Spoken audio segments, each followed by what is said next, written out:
Korea is reviewing options to tackle U.S. President Trump's major tariffs on America's trading partners. Separately, it's preparing a financial support package worth $2 billion to help industries hit by the trade war. Moon Hye-ryeon has details.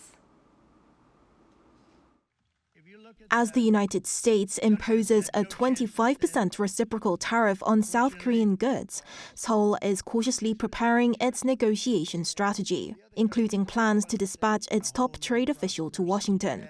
The government is reportedly analyzing broader trade dynamics, as the U.S. appears to have based the new tariffs on trade surpluses rather than a detailed policy review. With countries like Vietnam also facing steep duties, companies such as Samsung, which produces more than half its global smartphone supply there, may be forced to restructure their supply chains.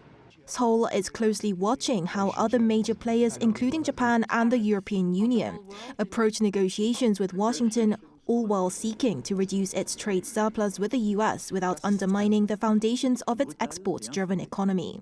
In response to what officials are calling a tariff shock, the South Korean government is preparing a financial support package worth nearly 3 trillion Korean won, or over $2 billion, aimed at stabilizing key industries hit hardest, including automobiles and auto parts.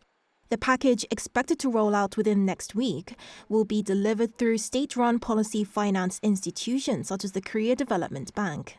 Automobiles remain South Korea's top export to the United States, with nearly half of the country's total auto shipments headed there last year.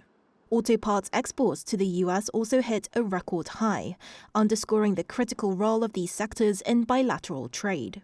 Amid these developments, domestic banks are rapidly tightening credit risk controls and reassessing their loan portfolios. In a notable example, one bank recently reclassified the secondary battery industry as high risk, a move that signals a broader shift in risk assessment across the financial sector.